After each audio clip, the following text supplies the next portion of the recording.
Committee on Electoral Reform and People's Participation, joint with the Committees on Finance, Social Justice, Welfare, and Rural Development, is hereby called to order. So, with that, we recognize our former chairman in this same committee, our Senator from Cagayan de Oro, Coco Pimentel. We also recognize Senator Francis Tolentino and Senator Kiko Pangilinan. We also would like to indicate that despite this overwhelming quorum, the fact is that the public hearing of January 20 was merely suspended. So we are more than able to conduct business today. May I call on my committee secretary, Attorney Dana Alberto, to acknowledge the presence of our many resource persons.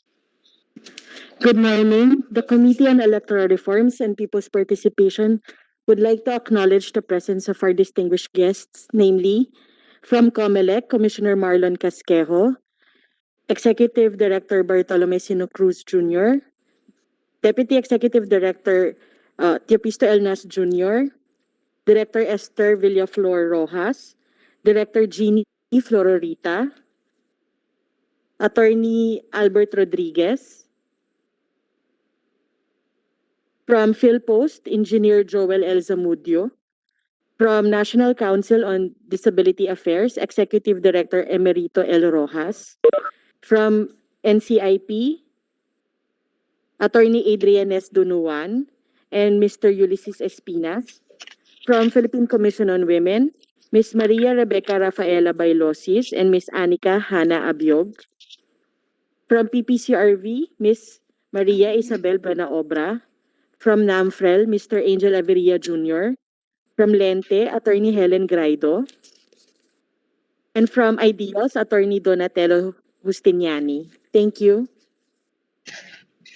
Yes, thank you very much to all our resource persons for being present today, and we hope we have a fruitful and vibrant discussion.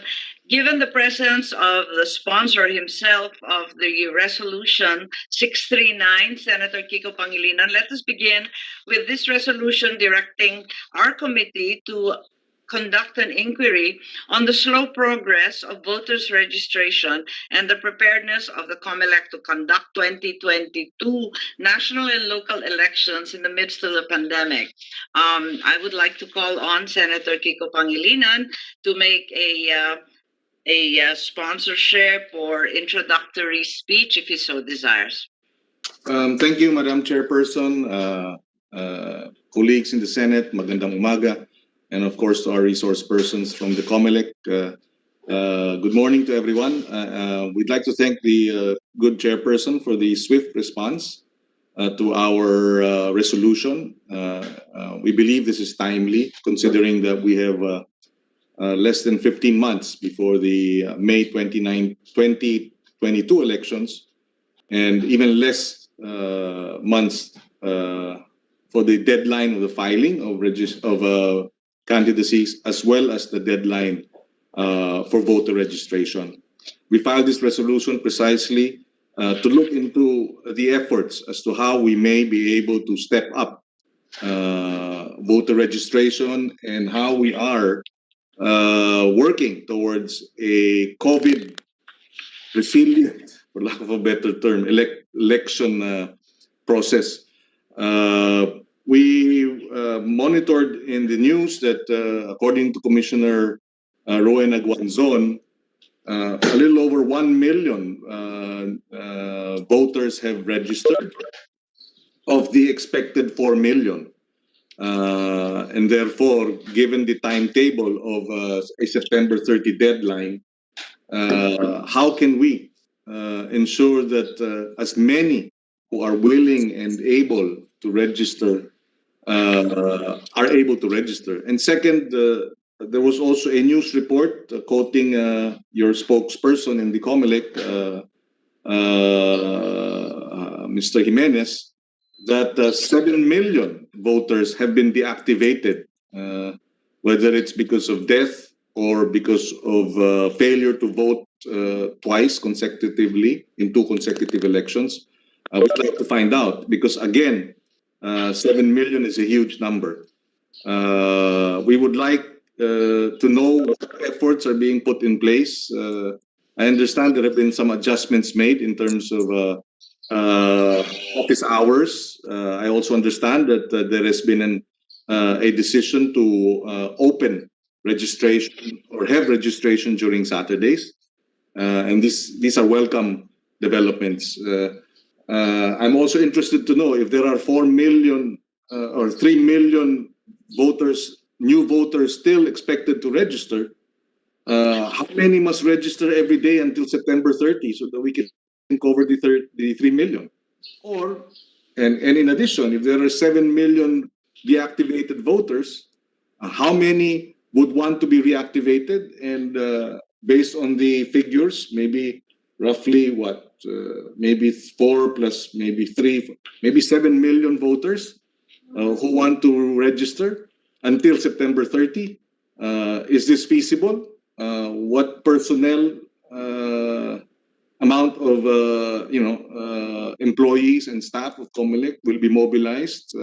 Where will they go? And how can they accommodate the millions that are expected or we are hoping will be able to register before September 30? Yun lang po, Madam Chairperson. We'd really like to hear the plans and the interventions of the Comelec so that we can also raise some questions later on. Maraming salamat again, ma'am, for this opportunity. Thank you. Maraming salamat, Senator Kiko. Yung yun lang mo, napakaraming tanong na talagang nagbabaga sa ating isipan. At talaga naman, alam natin na 7 million, yung tinatawag na deactivated, may na-anticipate pa na 4 million. Ngayon, ang katanungan, bakit kakarampot pa lang o 32.5% ng kanilang target ang nare-rehistro? Apakapayat nun, malapit-lapit na ito at alam na ng lahat ng kandidato. October, filing na. Parang umpisa na. So in the last hearing, the Comelec explained to us that there's been constituted a task force to study and begin to prepare for the new normal, the first electoral process being next month. And that will be Palawan for their plebiscite in the division of the province. So let's call on the Comelec to explain firstly how they're addressing these issues of registration in the new normal, the obstacles they face, and the data and information required by Senator Pangilinan. Who would like to respond from the Comelec, please? I think Commissioner Mario Casquejo is here with us, and he has a full complement of staff. Well, Madam Chair, good morning once again, honorable senators. We will Director Elnas to the explanation or the presentation. Director Elnas, if I may, Madam Chair. Yes, please. Apo Elnas, please proceed. Thank you very much, Madam Chair. With the permission of the Honorable Commissioner Casquejo, good morning, everybody. First and foremost, I would like to start from the period in which right after the 2019 national and local elections, wherein we had 61.8 million registered voters. And thereafter, when we prepared for the resumption of the continuing registration, Your Honors, Madam Chair, during the August ERB hearing, we were able to deactivate as many as 7, tama yung sinabi ni Senator Pangilinan, the Commission on Elections through the election registration boards during the August ERB hearing, we were able to deactivate as many as 7 million registration records, due mainly to failure to vote twice. Okay. So along that line, bumaba tayo from 61 million to 54 million, 54.5 million. Then thereafter, we resumed the conduct of registration in preparation for the barangay and SK elections, wherein were registered 2.7 million for the regular voters and 2.9 million for SK voters who aging 15 to 17.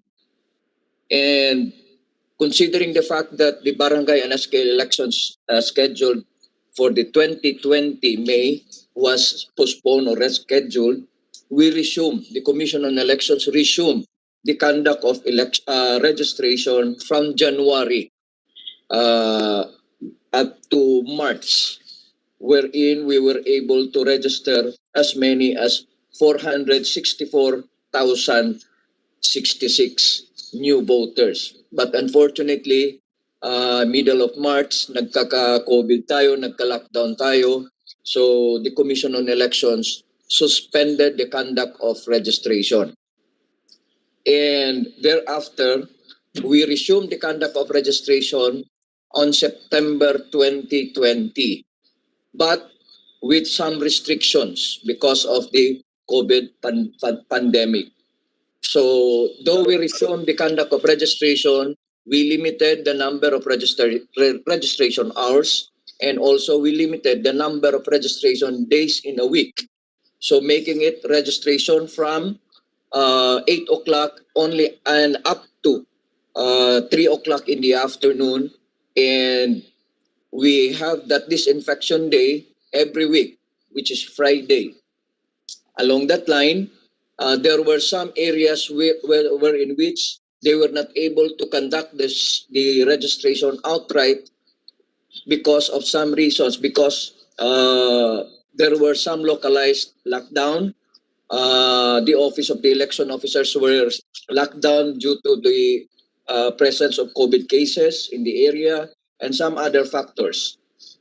So with that, we were able from September up to January, despite the slowdown of our registration because of one, the pandemic situation, the restriction as far as the travel of the applicants for registration as well as personnel of the Commission on Elections. Second, yung mga localized lockdown, bigla na lang magsasara ang opisina, ang munisipyo dahil mayroong COVID cases na reported. And of course, yung fear ng mga tao na pupunta sa opisina, lalabas, pupunta sa opisina ng Commission on Elections para magparehistro. Added to the fact that those minors at the time were not allowed to go out and register. So on that line, despite the situation, we were able to register as many as 1.3 million from the period of September up to January ERB hearing, Your Honors. Okay. So while it is true that we are targeting 4 million for the first-time voters, be it remembered that those already registered as SK voters during the supposedly barangay elections, there were 1.6 of them. Etong nakarehistro na as SK voters aging 15 to 17, they don't have to go to the office of the election officers and file their application for registration as regular voters, but instead, their names will be automatically extracted from the SK database and transferred to the regular database. So on top of the 4 million expected applicants for registration for 2022 national and local elections, mayroon na tayong 1.6 million who will be 18 this coming 2022 na i-extract na lang natin yan without them having to troop into the office of the election officer to file their registration. So automatic na yan, although i-submit sa ERB hearing and approval. So that's 1.6 million plus yung current natin na registration output from September to January, which is 1.3 million. So kunti na lang na chunk ito for the remaining days of our registration, Your Honor. Ang isang challenge lang dito is yung mga na-deactivate natin na 7 million registration records, I conservative estimate na sa mga 3 million ang babalik to file for reactivation. And so far, ang nag-file pa lang ng reactivation from the period of January last year up to January this year, nasa mga 200,000 pa lang. So medyo malaki-laki pa ang bubunuin namin. But on that note, our efforts to increase the registration, because basically and normally, even during the times na wala pang COVID pandemic situation, ang attitude ng mga tao is hindi pupunta sa registration centers natin, sa mga opisina ng Comelec natin, kung malayo pa ang deadline.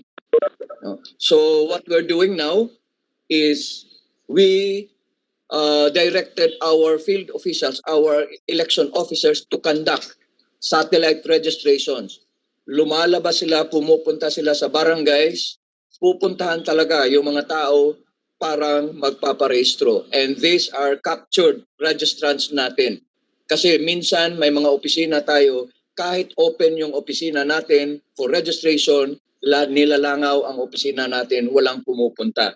So one efforts natin is i-enhance itong satellite registration. Na tinatawag sa So probinsya? registration sa mga barangays, registration sa mga commercial establishments kung saan dinadagsa or pinupuntahan ng mga tao. At present, mayroon tayong partnership with Robinsons Mall for the conduct of satellite registration buong Pilipinas. No? Kung saan may mga Robinsons Malls. Also, in-increase natin yung number of days. Mayroon na tayong Saturday wherein which yung mga tao na nagtrabaho from Monday to Friday, they will have the opportunity to go to the office of the election officer and file their registration application. Also, in place is the iRegistro. For convenience on the part of those who will apply, mag-o-online lang for scheduling. Then after that, pupunta lang sa mga scheduled dates kung anong gusto nila. Okay? Then also we have partnership with youth-oriented groups. We conducted the Woka Woka we will be conducting Woka Woka on February 22. That is spearheaded by the Education and Information Department of the Commission. YouTube Voter Education Central. We have the Radio Comelec sa Quarantalk on online live weekly show in Comelec FB. Then we also launched the infomercial, magparehistro ka online, and other public awareness events. And this has been also replicated as far as the field offices is concerned sa mga cities and municipalities natin. So ongoing ito, ongoing efforts natin just to clarify, and to Apo Elnas, just to clarify. Yes, ma'am. Yes, I just like to clarify. Ang sabi ninyo, 1.6 million automatically will be registered. Yes, ma'am. 1.3 million have availed of new registration. Yes, So ma'am. may total ka ng 2.9 million ngayon. So ano yung target natin? Maliban pa dun sa 2.9, hindi naman natin hinahabol yung total deactivated 7 million, ano? At saka yung new voters. What is your projected? Per data from the National Statistics Office, Your Honor, Madam Chair, the expected persons na mag-18 by 2022 national and local elections is 4 million. So yung 4 million na yan, ima-minus na natin yung 1.3 na actual na at na-approve na nagparehistro. And of course, yung 1.6 million natin na ready for extraction. Yes, that's right. Pero may kulang ka pa, no? May 1.1 Yes, million ka pa. Yes, ma'am. So, yung balance mo dyan sa new voters is 1.1 million. Doon sa deactivated na 7 million, wala ka na bang maibabalik dyan? We are expecting, Your Honors, Madam Chair, conservative na estimate na sa mga 3 million pa ang babalik dyan to file for reactivation, which as of now, mayroon tayong around 200,000 na bumalik na at nag-file na ng reactivation. So yun yung mga target natin, ma'am, yung na-deactivate. We've been sending notices to them for them to file their reactivation. Okay, so your working number is 4.1 million pa hanggang October. Tama? I see Senator Kiko raising his hand. Yes, thank you. Just to clarify that in connection with the points raised by the chairperson, sabi ninyo 52 million ang registered voters sa ngayon. Tama po ba yun? Kasi na-deactivate, after deactivating yung 7. Tama? 52 million registered voters. Naka-mute Ang ata. narinig ko 54.5. Tama ba? Alin ang... Sorry po. Nasa Okay. as of January ERB hearing, Your Honor, nasa 58,204,224 So, na ang iba-iba. registered voters natin. Okay, so 58 million registered voters. It used to be 62. Tama po ba yun? 61 po. 61. Okay, so 61. Almost. So now 58. These are the registered voters. But what does PSA say in terms of your breakdown of ages should be the actual estimated or the estimated registered voters? Meron ka. Di ba? Meron Ano ang population ng ating bansa na 18 years old and above? Pretty much, that's the question. Can we may I refer you to the Director Yes, please. of the Election Records and Statistics Department, Yes, Your please. Honor? Go ahead.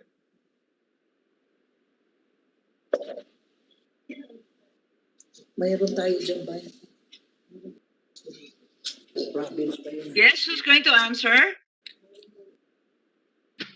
Madam Chairperson, habang hinihintay natin, meron kasi kaming mga figures that if you are to get the universe of the population of 18-year-olds and above, meaning Yes. all eligible voters, kulang-kulang mga 15 million ata ang hindi rehistrado. Parang ganun ang I just want that confirmed na merong 15 milyones na eligible voters na hindi rehistrado. So that we know, no, yung youth and other precisely kung 15 million yan and you want to get let's say 80% of that. And that's why we want the figures. Good morning, Your Honors. Yes, good morning. Madam Chair, with the permission of Commissioner Marlon, based on the 2022 PSA projected population, the voting population is 73,376,201. So, yun na nga. 73 million ang 18 years old and above. 58 million ang rehistrado. So, Yes, ang sir. hinahanap nating hindi rehistrado ay 15 million. More or less. Tama? 58. Tama? 73 less 58. Di ba? Naman. Yun. So, yan ang nasaan yan. Di ba? Tapos, doon sa 15M na yon, kalahati na deactivate. Ibig sabihin, hindi nakapag-boto ng 2 beses, hindi ba? Na sana, kung hindi sila na-deactivate, although of course that is the law, sana 7 million na lang ang hahabulin ninyo na magre-rehistro. No? But, and that maybe, at some point, we might have to review yung 2 beses hindi nagpaparehistro, no? O hindi nagbumoboto. Baka dapat taasan pa natin, baka dapat 3 beses. I don't know. Kasi at one fell, di ba? At one instance, you have deregistered, no? 15 million because of the law. I mean, 50% of your unregistered voters was because they didn't vote twice, not because they were not registered. So maybe we have to review that. But having said that, so now we know the universe of unregistered 18-year-olds would be around 15 million. So my question therefore later on would be, what will we do?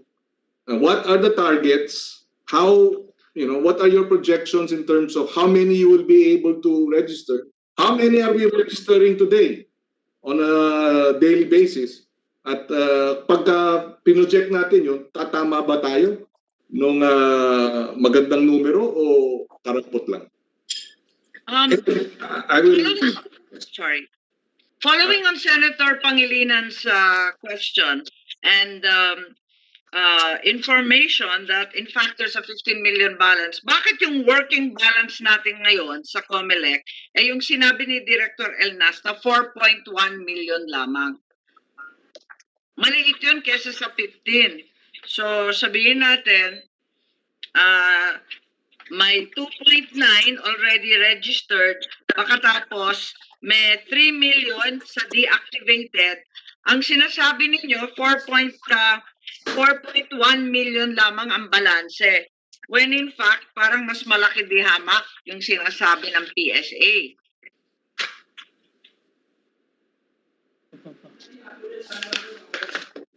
Maybe Director Elnas and Director Esther, I cannot see your name completely. Madam Chair, if I may, with the permission of Marlon, the 4 million is based on the data of the expected persons who will turn 18 by 2022 after the 2019 elections. Kasi po yung talagang... Hindi. Yung sinasabi ko, yung mga working targets po natin, napakababa kung ihahambing sa universe of 15 million na sinasaad ni Senator Pangilinan. Kasi ang sinasabi natin, nakapag-rehistro na tayo ng 2.9 million, yung automatic na yon at saka yung bagong register, nasa 2.9 million lang yon.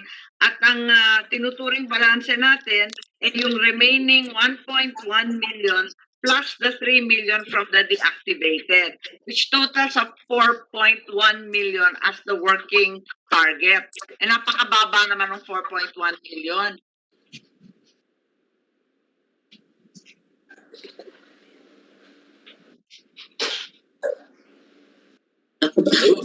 Maybe our commissioner can respond because this is a matter of policy also. And Chair, if I may, Chair. Yes, thank you very much. Yes, please, Mr. Commissioner. Well, Madam Chair, Honorable Senators, the 4.1 million is based on the expected population who will turn 18. So this would be first. So yes, the 7 million were deactivated because of failure to vote twice. They are already in our record. All they have to do is apply for reactivation. So that will be not part of our target because they are already part of the in our. However, they were just deactivated because they failed to vote in 2 consecutive elections. And maybe So, Commissioner, you're saying doon sa 15 million, tanggal na muna yung 4 million out of the 7. So, Yes. tanggal na muna yung 4. So, yung working target would be 11 million. Out of the 11 million, tatanggalin natin yung 2.9. Diba? Kasi yung 2.9, rehistrado na yun, tapos ng boxing dyan, in effect. Tama po ba? So that's another 7.1 million remaining. So our balance by definition should be 7.1 and not 4.1. Is that correct? 7.1 that includes those who were deactivated that they are expecting na babalik sila. Madam Chair, just a clarification, ma'am. I'm sorry. Yes? Yes, thank you. Just to clarify, yung 4.1 million, these are the first-time voters. Yung will turn 18, tama? So yun yung tina-target. That is the PSA projection for 18. New Yes, 4.1. And then, on top of, so i-menos na natin yung 1.6 na SK, sabi ninyo, kasi nga, yan, i-extract na lang ninyo, okay? At tatanggalin pa ninyo yung nagrehistro na first-time voters ng 1.3. Tama? So, lumalabas, 1.1 million na lang dun sa 4.1 ang first-time voters based on PSA data na hindi pa rehistrado. So, yan ang target ninyong 1.1. Now, 15 million yung sinasabi ng PSA ang ages 18 years old and above na hindi rehistrado. Di ba? Kasi 73 million ang buong universe ng eligible voters, 18-year-olds and above, and then 58 million lang ang rehistrado. So meron kang 15 million 18 years old and above na hindi rehistrado. Tama? Yun ang target. Di ba? I think the 15 million, Senator Pangilinan, with all due respect, the 15 million refers yata, from my understanding kay Director Esther, ito yung eligible but not registered. Yes. Sorry, clarification. Hindi sila lahat bagong botante. In other words, dadagdagan mo pa ng 1.1 million na registered, na non-registered to be 18, tama? By 2022. So you're looking really at a universe of 16.1 million who should register, ideally, di ba? Who are eligible for registration by May 2022 but are not. Di ba? Tama? Tama ba yun? So far, so good? So, that is the target in terms of, are we going to hit 80% of that? Are we going to hit 50% of that? Yun ang tinatanong natin. So, just to confirm, tama po ba yun? 16.1 M ang non-registered but eligible to vote by 2022 in terms of PSA and Comelec data. Tama? Perhaps we are not actually comparing apples to apples here, ano? Kasi yung 15 million, labo-labo yan for different reasons, ano? Yes. Tapos to add the 1.1 balance of deactivated, parang hindi rin siya nagfa-follow. Pero the point being that there's a huge gap between the working targets and the projected registered number versus what should be the total universe of voters. Yun ang problema. And so, ma'am, if I may ask, what is the target of the Comelec by September 20? 4.1 million. Yung Yun na lang ang balance target? na. Oo, yun na lang ang target. 1.1 million balance doon sa 4 million na new voters, tapos 3 million yung maibabalik from the 7 million deactivated. Tama po ba yun? Apo Elnas, tama ba yung pagkadinig ko? Yes po, ma'am. Tama yun, ma'am. Of the 7 million deactivated voters, conservative estimate is 3 million ang babalik to file for reactivation. Then we have this 4 million na first-time voters, and along that line, mayroon na tayong 1.3 na na-rehistro na and 1.6 na for extraction. So, roughly mga 1.6 million, mga 1 million na lang yung tatargetin natin, ma'am, up to the end of the registration period, which is September, ma'am. Which is why, and that's the question raised by the chairperson, bakit ganun lang ang halaga kung ang estima nga natin 15 million ang hindi pa rehistrado? Why are we just targeting 1 million? Hindi po ba? Maybe while the Comelec is trying to put together their numbers, we can also call the stakeholders like PPCRV, NAMFRE, Lente, Democracy Watch, IDEA, CENTEG.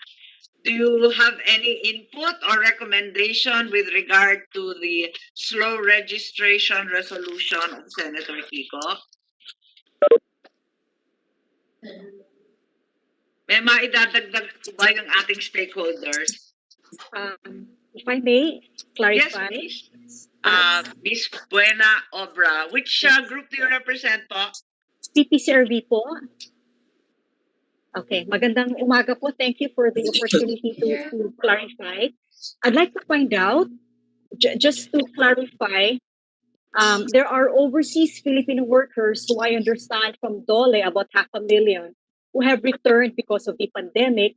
Are they included in the statistics? Will they be included in the 7 million deactivated voters, for example?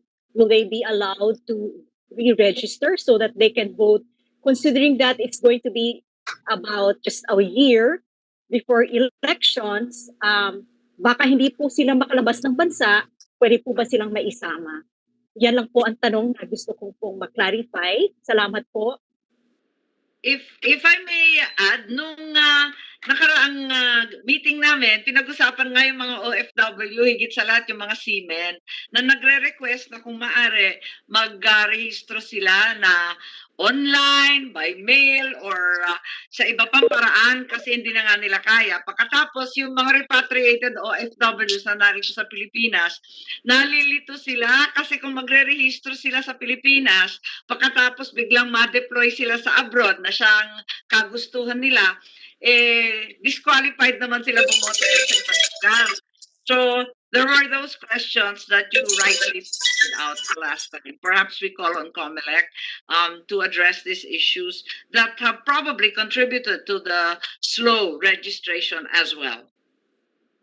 Kasama na po ba yung OFW dyan sa Comelec, please?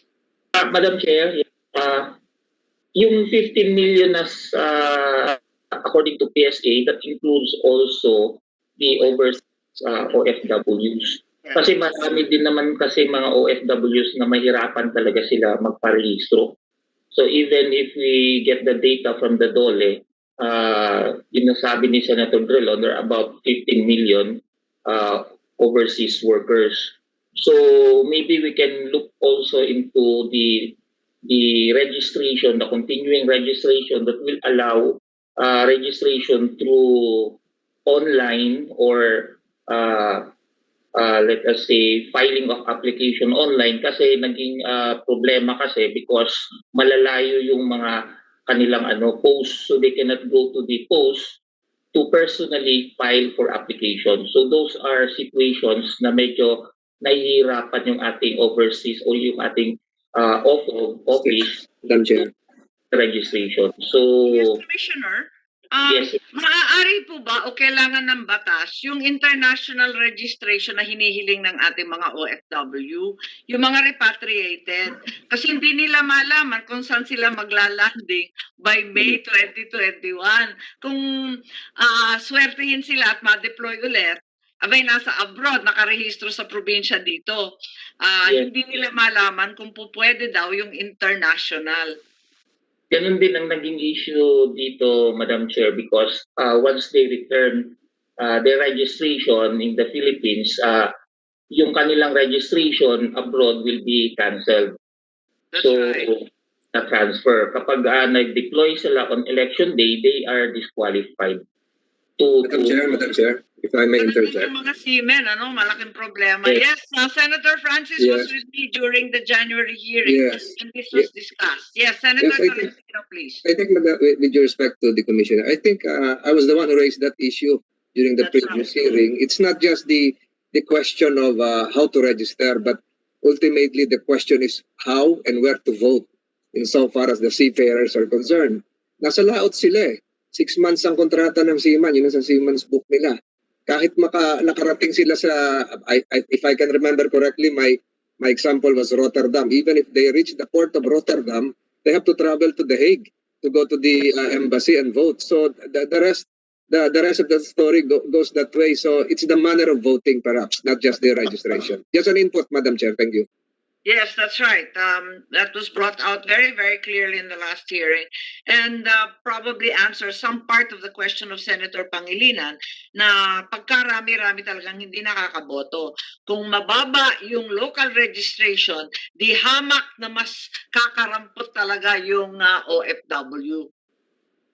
Ma'am, if I just may... Yes, just put my- Senator Pangilinan, please.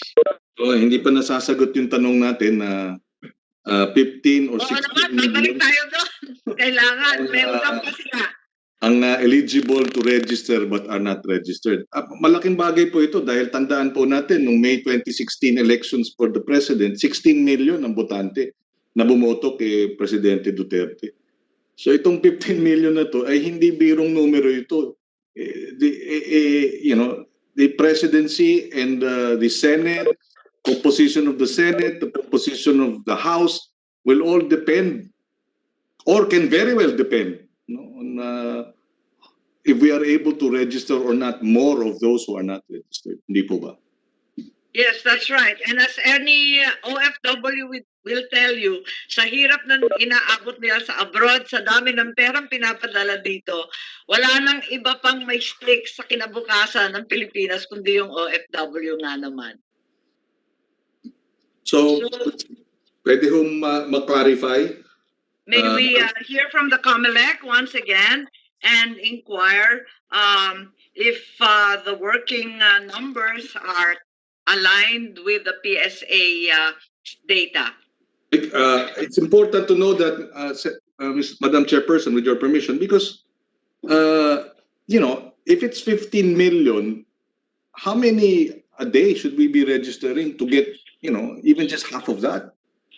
Diba? And September 30. This will also be, basis to say whether or not the Comelec will decide, is should we extend the deadline for another month, for example? I mean, these are critical Yung questions. deadline natin ngayon para sa registration? September 30.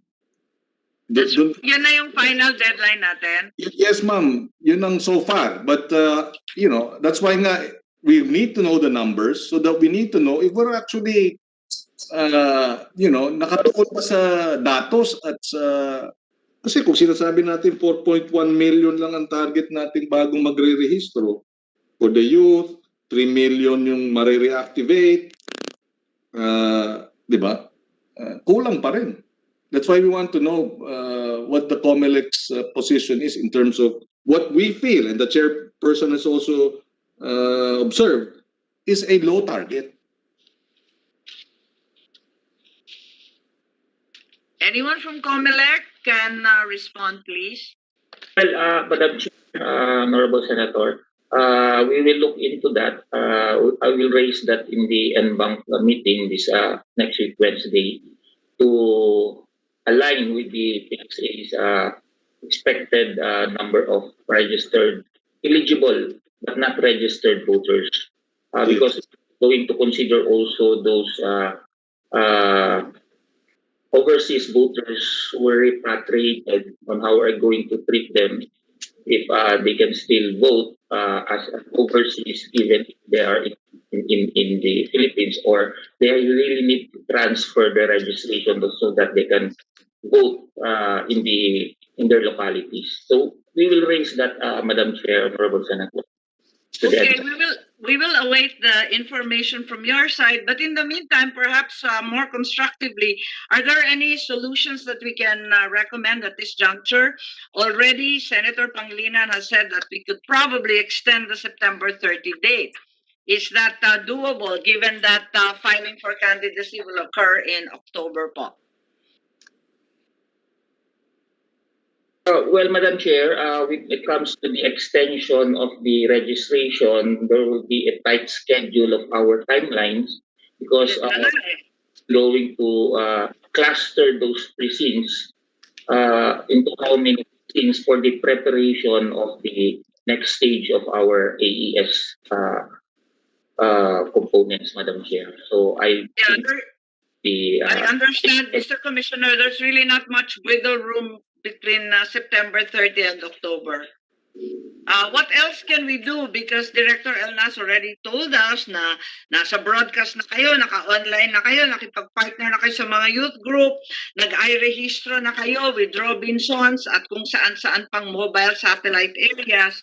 Ano pang magagawa natin? Siguro yun nga, i-explore yung seamen and OFW, kausapin yung repatriated kung anong maaring gawin, at Any other suggestions from the stakeholders, Comelec, and our senators, please? Ma'am, just a clarification. Are we saying that the September? Yes, thank you. Are we saying that the September 30 deadline is non-negotiable? If we're saying, what about an extension of 30 or 45 days or 60 days? It will also help in terms of voter education and awareness if you extend it. Bakit? Kasi yung filing October 15 eh. So pag nag-file na at nalaman na nung botante, uy, filing na pala. Ay, teka, hindi pa ako rehistrado. Diba?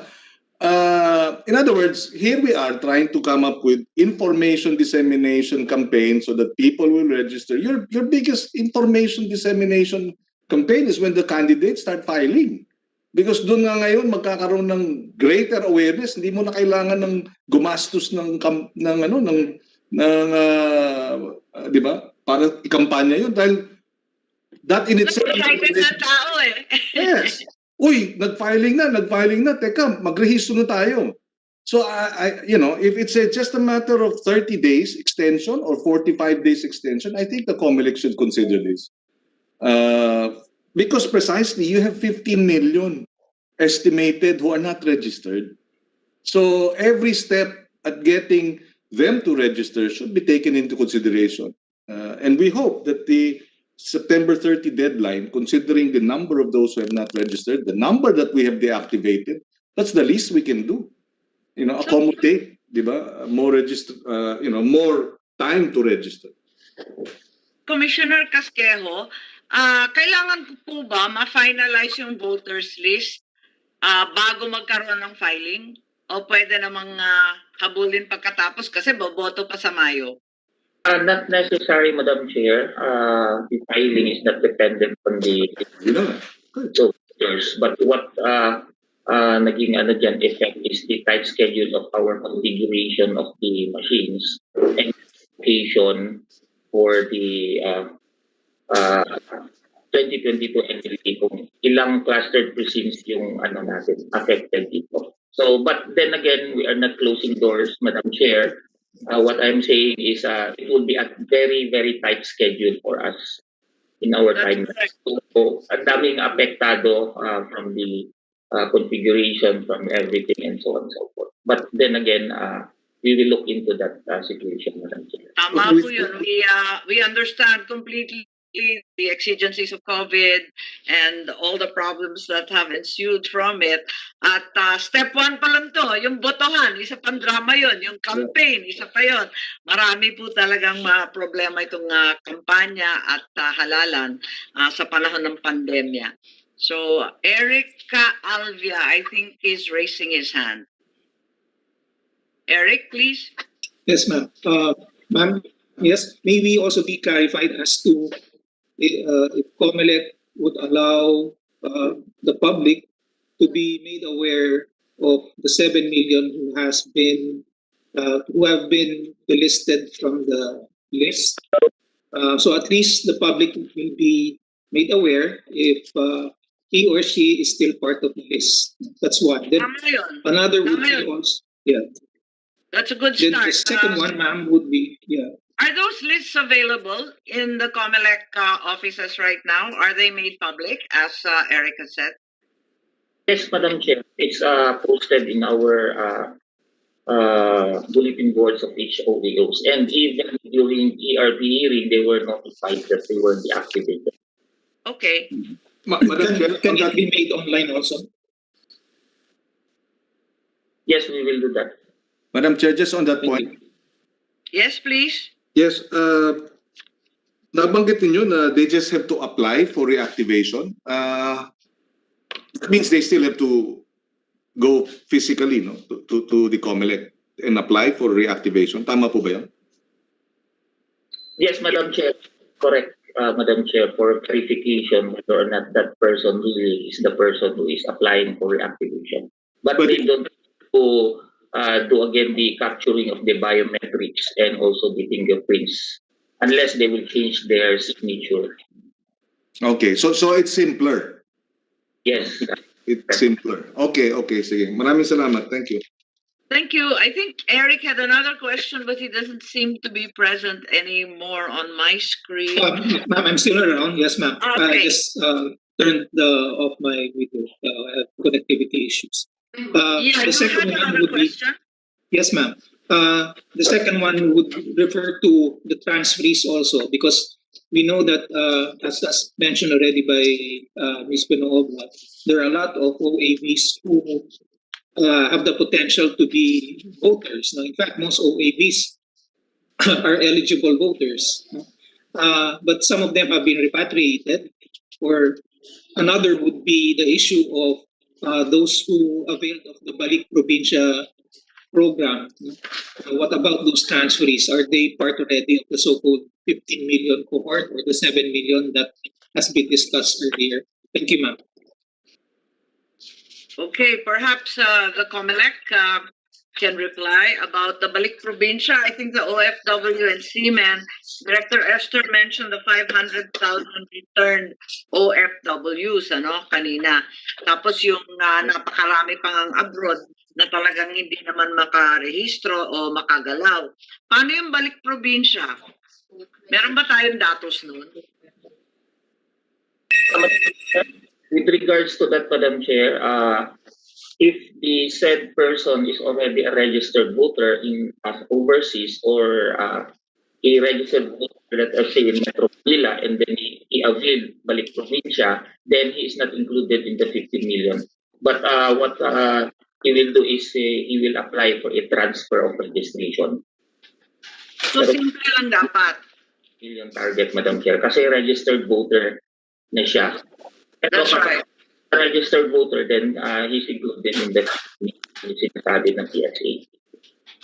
Just transfer of precinct na lamang. Yes, Madam Chair.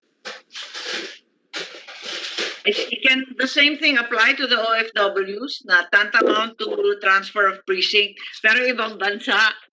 That is correct, Madam Chair. So, okay, I think we'll have to hear from the Comelec with a continuing question about lowballing our targets for registration and the possible solutions to the same. We have other things on our agenda. If Senator Kiko will allow, we'll move to the other bills unless there is more information. Yes, Senator Pangilinan, please. Yes, thank you, Madam Chairperson. Just a clarification on the an administrative matter. The matter of COVID-proof elections. We'd like to raise some concerns regarding this because I don't know if now is the right time based on the resolution, or do we tackle other? Maybe very quickly, ma'am, because we'd like to know that there is a March Palawan plebiscite. That's right, next month. And this could very well be a pilot testing of sorts of a COVID-free or COVID-resilient election process, hindi po ba? That's right. That's why I mentioned earlier that at the last hearing, the Comelec had already instituted a task force for the new normal. And I see Senator Pimentel raising his hand. I will yield to Senator Pimentel. Senator Kiko is done? Okay. Okay. Yes. This may be a repetition of what has already been said, but sorry, ma'am, because I also attended the Blue. That's right. That's right. You were with us. We are in PS Resolution 639, the slow progress of voters registration. So, ano ba, Comelec, nagpahirap ba ang IATF regulations? Bawal ba lumabas yung mga affected parties? Ngayon, if yes, by March siguro pag mag-MGCQ na tayo, siguro dapat ratsyada na. Wala na yung reason na yan. Kaya ang next tanong ko, meron ba kayong go out and register media campaign? Kung malabo pa ngayon dahil sa IATF regulations, anticipate that by March, medyo more or less new normal na yan. Where the below 18, the close to 18 can already go out.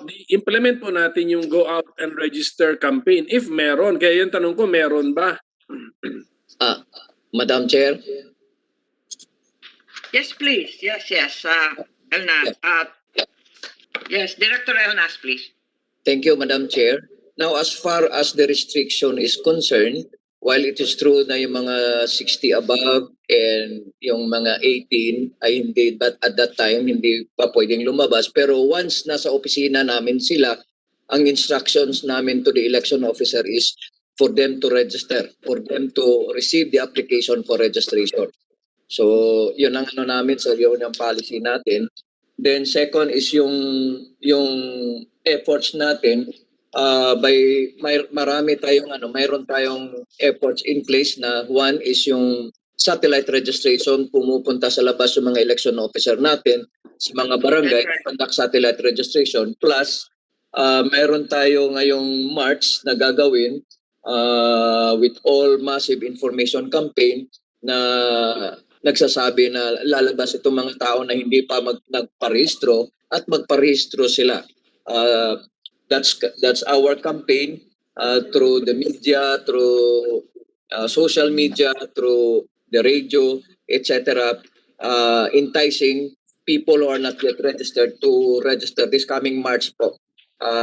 So, tama. You really have this all-out media plan campaign this coming March. Meron naman pala. So, very good. So, please stop. Meron akong mga narinig na marami ring volunteer groups na gusto kayong tulungan na non-partisan naman, mga neutral. Anyway, ang panawagan naman na magrehistro is a neutral political call. Di ba? So, itap. Right. So, kung bukas ang isip ng Comelec to also tap these groups. They may be political groups, but the call, di ba? Ang panawagan na magrehistro, neutral po yun. So, sana po bukas ang isip ng Comelec na magpatulong sa mga grupo na ito. Tama po ba yun? Yes, sir. Tama yan, sir. In fact, mayroon na kaming isang partnership with youth-oriented groups na pinapartner namin to enhance yung campaign natin na magpaparehistro yung mga tao. And also, our election officers are on the process of in coordination with the school administrators, mga local non-government organizations to assist and help us in our campaign na makakapagparehistro na lahat na hindi pa nagparehistro po. At saka, Madam Chair, ako kasi naka-experience na ako ng transfer of voter registration Na-experience ko na yun I was originally a Marikina voter and then pinatransfer ko sa Cagayan de Oro yan. Decades ago, napalipat ko na. Madali yung sistema. So I hope you have retained the very easy and convenient system. Ngayon, gawin nyo rin sanang madali ang sistema doon sa OFW na registered sa overseas voting system na lilipat ngayon sa normal voting system because kailangan dalawang is now yung transfer ko from Marikina to Cagayan de Oro, that's within the same voting system. But the transfer of someone from an overseas voting system to our regular voting system, the domestic voting system, iba yun. Transfer from system to system. So I hope i-review nyo rin yun at gawin nyo rin yung madali. Very easy. Katulad nung naranasan ko nung transfer ng aking And then yung, right. And then yung mga na-deactivate na 7 million, gawin din sana nating madali din yung pag-reactivate. So tingin ko madali lang tayo unless may affidavit pang kailangan yun. Ano ba ang proseso doon? At napakagulo Senator Pimentel, kasi alam ninyo, yung mga registered abroad na repatriate sa Pilipinas, tapos ano kung ma-deploy na naman sa abroad bago magmayo? Yun ang pinoproblema nila Gawin lang nilang madali, Madam Chair, kasi actually yung pag-transfer talaga madali yung transfer of precinct. Pero sana yung mga other situations na na transfer, gawin din nilang madali. So yun lang po. Thank you, Madam Chair. Madam Thank you, Chair. Director Nas, please. And I think Bondi wanted to speak. Yeah. Senator Kiko, please. Yes.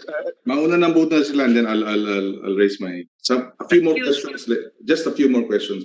But mauna na, sige, I will give way. Okay, thank you, Your Honor. Good morning, Madam Chair. Third point po from Ideals.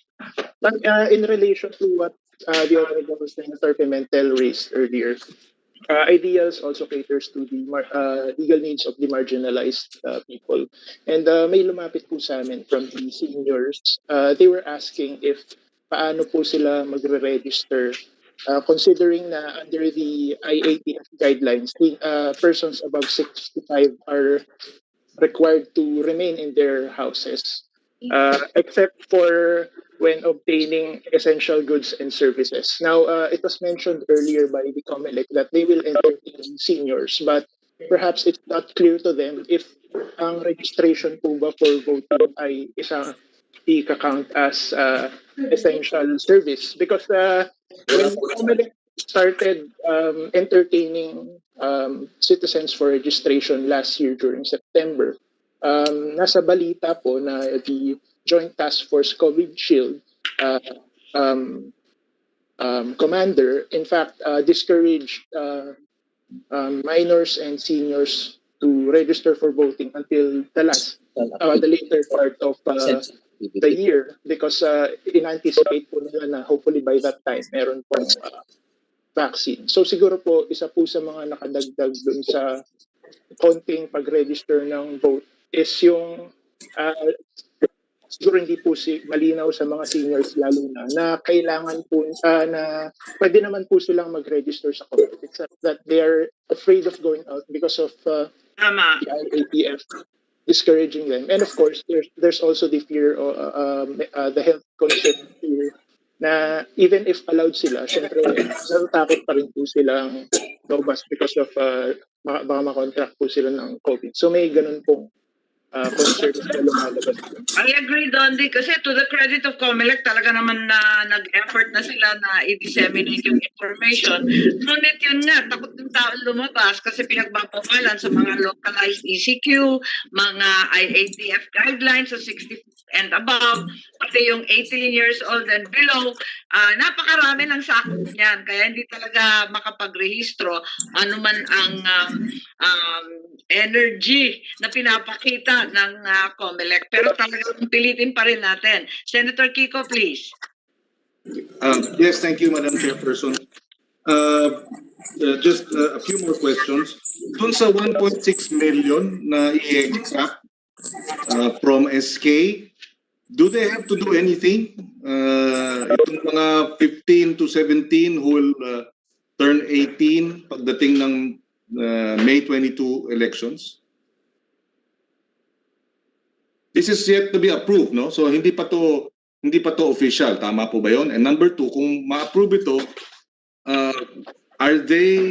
do they also have to go to the Comelec office to complete the extraction? Yes, Director Elnas, please. Etong mga mag-18 by 2022 national and local elections natin na registered na as SK voters, their names will be submitted pa rin sa ERB for approval and disapproval. Then they don't have to go to the office of the election officer po para may gagawin pa sila. All they have to do is wait para tapos ito-post din yung pangalan nila once approved or disapproved yung application nila. What will be the criteria for approving or disapproving? Basically, Your Honors, kung walang objection, matatanggap ang Election Registration Board, i-approve na ito kagad. But may mga instances like may mga disqualification like hindi na siya citizen at the time when nagkaka-ERB hearing, so that will be a ground for disapproval. But generally, pag nandun ka na sa listahan, ang ng Election Registration Board is to approve it and notify na lang yung mga taong concerned. When you say ERB, this is regional? Is this provincial? by city and municipality yan, Your Honor. So each city and municipality, mayroon siyang election registration board. Okay. And the deadline for your extraction is when? Per resolution, Your Honor, we started already the extraction. We will start the extraction by April ERB hearing, Your Honor. Okay. Okay. And then that will be continuing until September 30. Tama po ba? Yes, Your Honor. Okay. So, dapat alam ng mga kabataan siguro yan, kailangan na naman ng information drive, no? Sabihin nila, in-extract pala ako, hindi ko alam, di ba? So kailangan din yung information drive na yan. And that should be in coordination, I suppose, with the SK, no? And the National Youth Commission. The other quick question would be,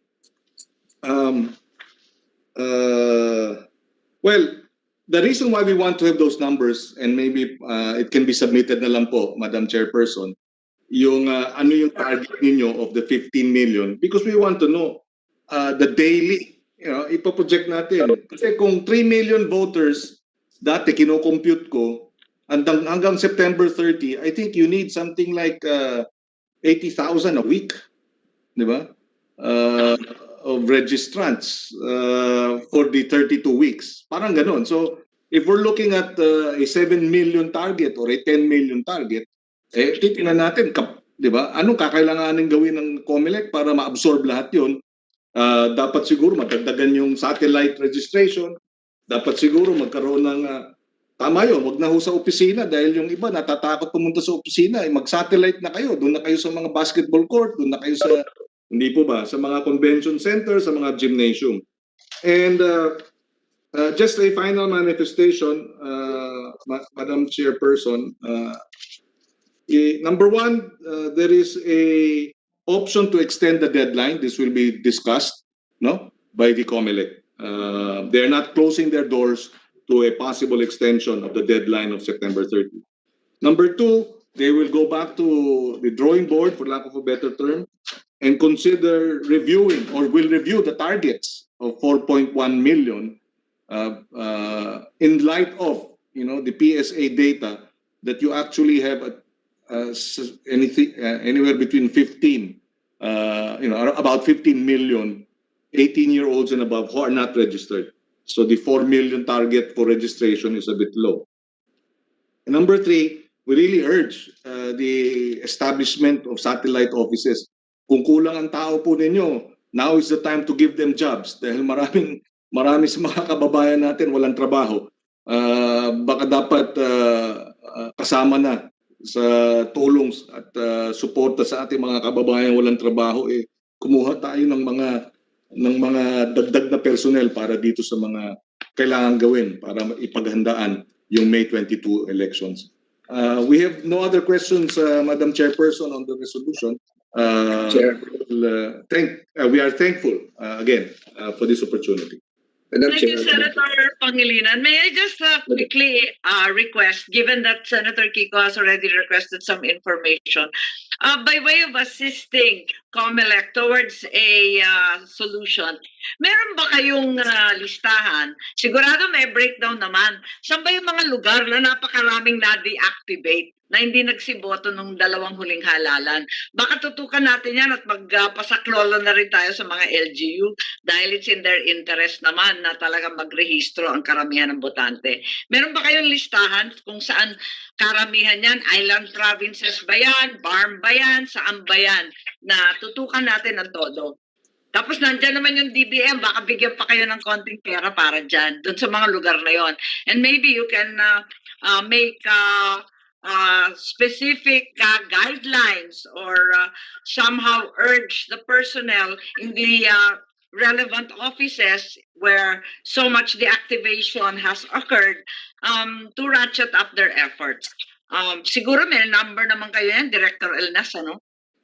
Yes, Madam Chair, we will submit the corresponding report on that down to municipal level, Your Honor. Thank you very much, Senator Tolentino. I think sorry, I missed your hand. Yes. Thank you, Madam Chair. Before I transfer to another meeting, it appears from the conversation right now, I can glean from the conversation that what we're dealing with right now, the predicament, to really help the Comelec, we're now dealing with the time, place, and manner of registration. As far as propositions are being made, I just want to make this very, very clear, and I need an affirmance from the Comelec that the requirements will be the same. Anybody from the Comelec can answer. Will the requirements be the same while we adjust as to the time, manner, and place? The requirements will be the same. Anybody from the Comelec? Hindi po magbabago yung requirements. Yung edad, yung tagal sa paninirahan sa lugar, at yung iba pa hong bagay. Tama po ba ako doon? Sino ang sasagot? Yes, Madam Chair. Requirement is kasi nasa batas. Nasa batas yan. One requirement you can cite, which is unchangeable, is the age. Age requirement. Yes. I'm saying this, Madam Chair, because right now, and I would like to hear, I would like to have all the resource persons present, especially the Comelec, realize this. We're now on the brink of approving a new law, probably on next week, Monday or beyond, which would involve COVID-related incidents, especially a COVID passport. I would now like this to be placed on record that no additional requirements would be made, even if a new law is passed next week requiring COVID passports for those vaccinated, which is not compulsory. So, hindi po natin dapat marinig ito na mangyari sa iba't ibang probinsya, sa iba't ibang opisina. Hindi ka pwedeng pumasok dito sa aming kapitolyo, sa aming munisipyo, kasi wala kang COVID passport. Hindi ka pwede baka yung iba naman, hindi narinig, mali yung interpretation dun sa batas na lalabas, kailangan mo ng COVID passport bago ka mag-rehistro. Kasi kulang yung bakuna pa natin, hindi natin alam kailan matatapos yung supply. So, to be placed on records that if ever that new law will be passed and approved, that COVID passport will not be a requirement for registration. Is that I'm not supposed it's that clear to say it's that clear, but is that a proper assumption on the part of the Comelec? That no new requirements will be made. What we're discussing is that the time, place, and manner. Maraming salamat po, Madam Chair. Yes po yung sagot nila. Thank you, Commissioner. That's an overwhelming yes. Hindi pwedeng baguhin ang batas. So, asymptomatic or nagpa-test or nagpa-vaccinate, kailangan hayaan bumoto. We will just take Madam Chair, not even the swabbing requirements bago magparehistro, baka hingan pa ng certificate na na-swab na negative. Ganun po yan, di ba ho? At lalong-lalo na sa botohan. Wala rin naman requirements na may swab certificate ka. Thank you, Madam Chair. Thank you very much. And perhaps the next items on the agenda will somehow also respond to the questions of Senator Pangilinan earlier. What are we doing about the new normal with regard to elections? So eto nga, andito yung ating dalawa pang bill na nakapending at siguro yung uunahin natin, yung enhancing accessibility in the voting of senior citizens. Ito yung kay Senator Angara. And sa palagay ko, wala naman tututol dito. It's accompanied by a House bill also regarding the designation of precincts with accessible polling places for PWD, seniors, pregnant women, and so on. Palagay ko maganda ito, sa opinion ko lamang, na i-include na rin natin ito doon sa early voting expansion. Perhaps we can do this by way of a new provision clarifying the need for accessible polling places. For example, we can have senior citizens, persons with disabilities will have the option in early voting in designated precincts where the available facilities for said persons shall be provided. So I'd like to hear from Comelec kung kakayanin ba natin gawin ito. This is with regard to Senate Bill 1866 and House Bill 6470, which have the same direction of providing venues with special access for PWD, seniors, pregnant women, and so on. Yes, Madam Chair, request the DSO and Director Balangkit to answer the query, Madam Chair. Yes, thank you very much, Director Balangkit. Please, I've lost your video, but it seems you're still present. Yes, ma'am. Good afternoon. With the kind permission of Honorable Commissioner Casquero. Yes, ma'am. The Comelec, the law on accessible polling place is actually already in place. That's Republic Act 10366, and while there is no formal stand yet of the commission on this, but this is a welcome development because the vulnerable sectors will have an improved voting experience for them to vote in areas which are accessible to them. So currently, the Comelec, the law on accessible polling place for senior citizen and PWD is already in place and implemented, but only limited to public schools where the voting centers are located. But in this proposal, there are additional possible venues for registration, or rather for voting, taking into consideration the accessibility and the convenience issue for the PWD.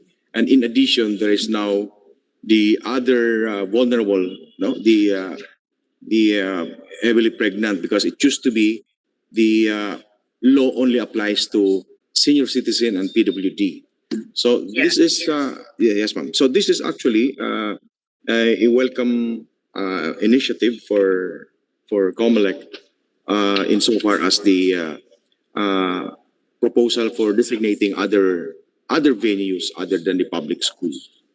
Thank you. Yes, Commissioner Marlon and to Director Balangkit, what I was thinking was that this probably does not require a standalone bill, given that, as you said, RA 10366 already imposes this requirement that accessible polling places be established. Perhaps what we could do is, in as much as we are in the process of completing the committee report on early voting, doon sa early voting na siyang nagta-target rin ng the same group na senior citizens, PWD, and so on, yung expanded early voting natin na committee report, baka magdagdag na lang tayo ng accessible polling place, not necessarily na yung mga public school na sinasaad dati. Ano sa tingin nyo, para hindi masyadong magulo, i-limit natin sa early voting para sabay-sabay na, kasi parehong sectors ang ina-address eh.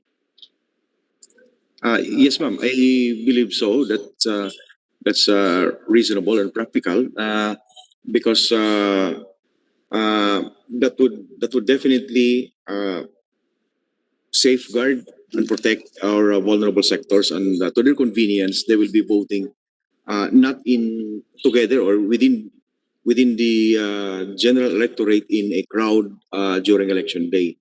Mahirapan kayong Comelec mag-implement yan kasi parang may hiwalay na botohan yung mga seniors na halimbawa may rampa, may mga wheelchair access, samantalang yung maraming lumang eskwelahan, wala namang ganon. Will you be compelled in that case to conduct two, or shall we just put this in early voting to make it immediately workable? Well, ma'am, depende po sa voting system na i-adapt doon sa early voting. Which could be possibly be explored, no? Kasi yung early voting, ma'am, could be either a manual voting or an automated voting. So there are challenges in both, no? although Siguro yung manual will be easier for you at this juncture, no? Sa dami ng problema ng Comelec na hinaharap at sa dami ng adjustments na new normal, yung manual ata mas madali. yes, ma'am, I agree. And in fact, in the Comelec, in their stand, if on the bill in Congress of similar nature, their stand is manual, and even in the postal voting, it's manual. That could be doable for us, no? And if it is possible, their position is only on national positions. So early voting only on national positions and manual voting system. Paano yun sa local? Only national. Paano sa local? Mas interesado sila sa local kung minsan eh. Yeah, these are the challenges, ma'am, if we include the local, no? But yeah, the first on the procedural part of the implementation, ma'am, no? For instance, Pareho pa rin. Ang papahaba ng balota, yung party list, hindi po ba? Kahit manual yan, mahaba pa rin yung balota mo. ma'am, when we say manual, or we are referring to a manual ballot where the voters will have to write their That's right. I see. It's a manual voting, manual count, manual lahat. Yes, ma'am. And so there are challenges about how to do the canvassing using, for instance, the Board of Canvassers using two systems: the automated canvassing system, and at the same time adopting a manual canvassing system that we used to have in the past. That there is a presentation of the election return, there's objection, set aside. So there are challenges about the possible delay in the prosecution and on the proclamation, if ever we will include the local positions in the early voting for senior citizens and the other vulnerable sectors. Okay. I may add, Madam Chair. Yes, Commissioner Casquejo is going to call you. Yes. The position of the commission with regards to the early voting is that only for national positions will be voted. So in the event that the accessible polling place on election day to those who wanted to vote for the local positions, they might as well not register as an early voting. So parang naging ganun, Madam Chair, we cannot remove the accessible polling place because there are other voters, senior citizens. They're far more interested in the local fights. Yes, yes. We are going to pattern, but of course, it will be the Congress who will approve the law. But the stand of the commission, if we apply, we implement the early voting, we will pattern this in a local absentee voting that only national positions and the party list positions will be voted. How difficult would it be to include the local positions? Well, Madam Chair, the operational side of that would be the difficult part if we include the local position because as we all know, yung ating voters, yung balota natin is already sealed at that time. So if we will implement an early voting, we have to remove the official ballots for the particular precincts because it's a precinct-specific official ballot. So if we allow local positions, so the operation difficulty will come in because kukunin pa yung balota mismo na nandun pa sa loob ng treasurer's office. Let us say on a particular precinct, there are 5 senior citizens who availed for early voting. We have to remove the 5 ballots to be filled up by the voters who availed for an early voting. And after that, can't they set those aside earlier on? Well, hindi na siya kasama doon sa sealed. There are 2 packets that will be sealed. Yung maramihan sa treasurer's office, tapos yung iilan na nag-manifest ng intent to vote early. Yes, that is possible, Madam Chair. Again, it's more on the operation side. Yung hassle, ano? yes, of the hassle only. But then again, if there's a law that is passed by the Congress, then we will comply with that law. Okay. I guess the same issues would arise with the mail-in, ano? I'm wondering what your thoughts are on the mail-in. There are very, very many people who are quite skeptical about postal voting. But I believe that the post office is here to defend their newly computerized system. Maybe call on the postal services, please. I believe you have a representative. Committee secretary, please. Engineer Zamudio po. Yes, engineer. Joel Samudio. I see a space, but I'm not certain. Are you here, please? Is there anyone from the post office who can reply and explain to us? You wrote to me that you're capable of doing postal or mail-in ballots. Please explain, because as you know, the Senate President and many other officials are highly skeptical of our capacity to do the same.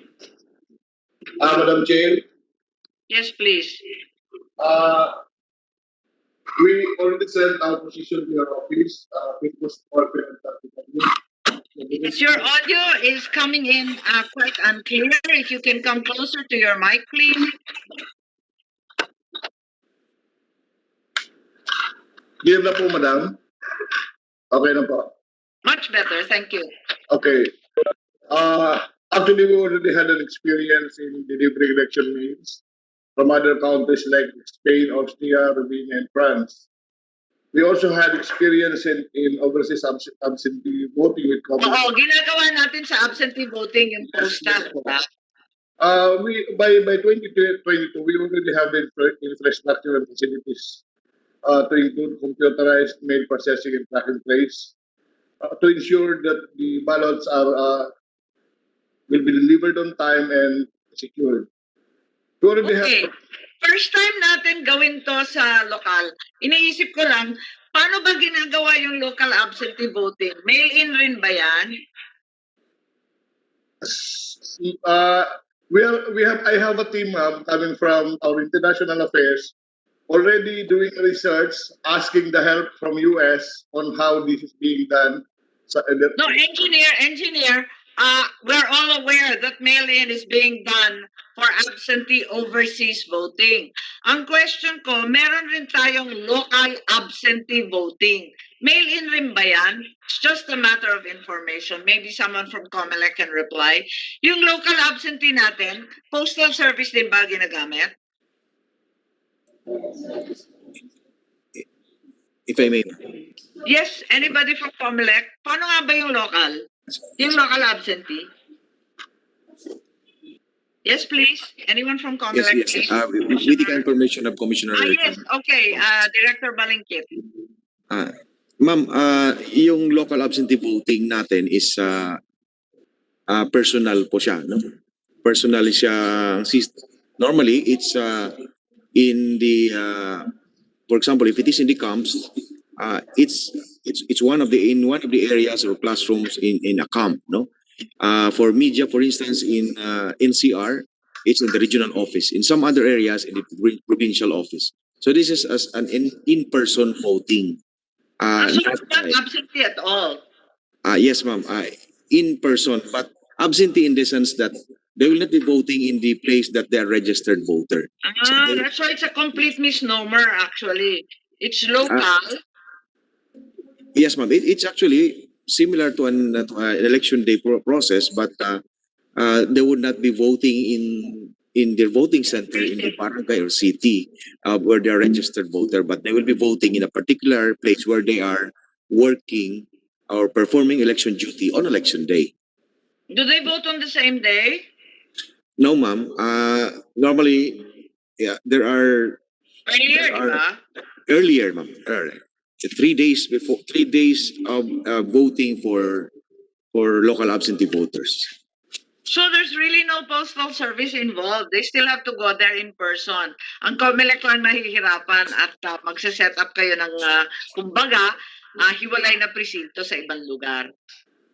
Yes, ma'am. Bali, kung saan sila nagtatrabaho, kung PNP siya or FFP, Correct.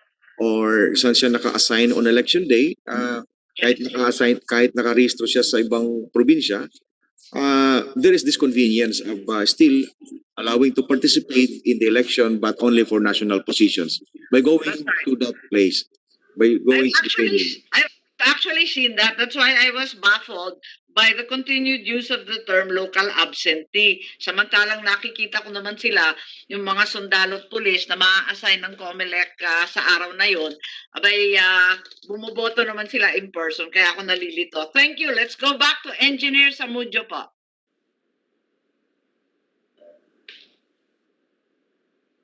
Yes, the Postal Service, sabi ninyo, kaya ninyo. Kasi computerized na po kayo. Yes, Kaya sa local, you're already doing it abroad, about the local. I think the Comelec, wala pa kasing, there's no guidelines yet on how it is being done locally. So,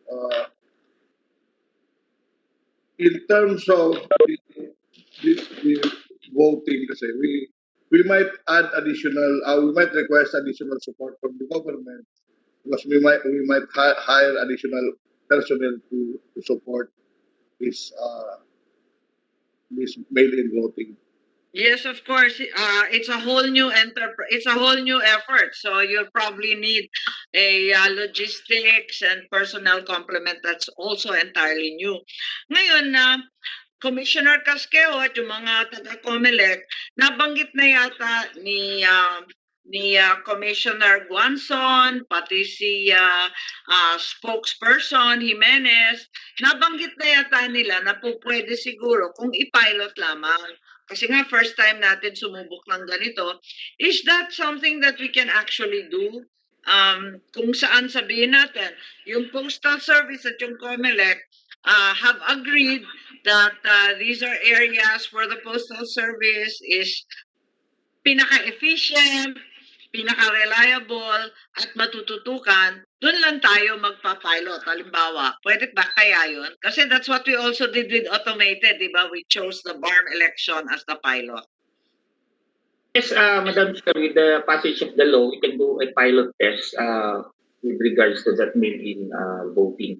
So all we need is the assurance from the postal office that on the ballot will arrive not later than election, on the return of the ballot. Kasi baka doon tayo magkakaroon ng problema, tapos ng election, then here comes the mail-in ballot. Mga ganun issues. But I think the postal office naman is very competent and well because of their computerization. Kaya naman nila, Madam Chair. Thank you very much, Commissioner Casquejo. Sa postal office, kompleto na ba yung computerization effort ninyo? We are enhancing our current track and trace system, and we expect that the full computerization will be done this year. Ang schedule namin is it will be implemented by April or May, and we are sure that by 2022 all of the systems are mature already. I see. So April, May, more or less, kompleto na kayo this year. So by next year, you've had 1 year of practice, ika nga, to fine-tune the setup in the event that we actually get this done. And we support the position that recommendation that it will be done on a pilot test basis, and we can work closely with Comelec to discuss these areas with which we can implement the voting. Thank you. Thank you very much. Okay. Are there any further comments from our stakeholders, NAMFREL, PPCRB, Lente, and the other NGOs on either of these two bills? Yes, please, Ms. Buena Obra. Thank you, Madam Chair. Perhaps, if I may suggest, the retrieval of the ballot is not an issue, and we are we are sure that the Philippine Postal Service is able to do that. They have competence. I think what is important would be who will authenticate the identity of the voter. For example, they will be mailing their ballots, so perhaps the identity of the voter at the onset, at the beginning, should also be part of the guidelines. But if it's going to be pilot tested, I think that can be done. Any ideas how that should be done? How do we verify ID? Via mail. I have no idea. Kayo, sa Postal Service, I think that's very cogent and necessary. For the post, we have the postal ID. We usually ask for that as a validation. Ano yun? Ano yung postal ID? It's actually considered as a government ID also. Where the post is issuing it. My QR code na rin siya to verify if in case using mobile devices, it can be verified kung siya talaga yun. So, I see. and if But there is it can be but if you had the codes, it can be accessed by more than one person, right? I mean, like yung lola magpapatulong sa anak kasi hindi niya sanay yung QR code. Maring yung anak ang boboto at hindi yung lola. That's a possibility po kasi pwede namang ibigay yung cellphone doon sa kwan to verify. Oo nga. Medyo. Siyempre. Yun din ang problema kasi natin ngayong quarantine, di ba? May mga QR code pero hirap tayo sa paggagamit. Sige. Okay. Understood. May postal ID pala. Okay. Ma'am. Madam Chair? Yes, please. Madam Chair, Director Elnas, and I'm not certain. Was it Helen? I don't have Yes, a Madam visual. Chair. That's my problem. Sorry. May I request to be recognized? I'm Yes. Attorney Helen Gardo from the Legal Network for Truthful Elections. And I'm Okay, just I'm sorry, Director Elnas was recognized ahead of you. Let's allow All right. Director Elnas and then please follow. Okay, thank you. Thank you, Madam Chair. Dito lang sa yung sinabi kanina ng postal post office, yung requirements ng for purposes of identity, establishing the identity of the voter, yung requirement na yung postal ID ang kukunin as a requirement for establishing the identity. Baka magka-problema tayo dyan dahil unang-una, if I remember it right, for one to avail of the postal ID, mayroong financial consideration yan, hindi libre. So it would tantamount to a financial requirement before one can exercise or exercise his right to vote. So if that's the case, yun ang concern lang natin dyan, ma'am. Ano yung financial requirement, Engineer Samudjo? Basically, they have to pay and apply for the postal ID. How much is it? I think it's, how much? I think it's 500. Ay, malaki din. Yes, po. But we can use the SSS or the SIS or any government issued ID as Pwede rin. pwede rin po. Even kung meron siya ng Comelec, yung voters ID Voters ID. Yes. Pwede rin po yun. Okay. Yes, Director Elnas, and then we'll go to Helen.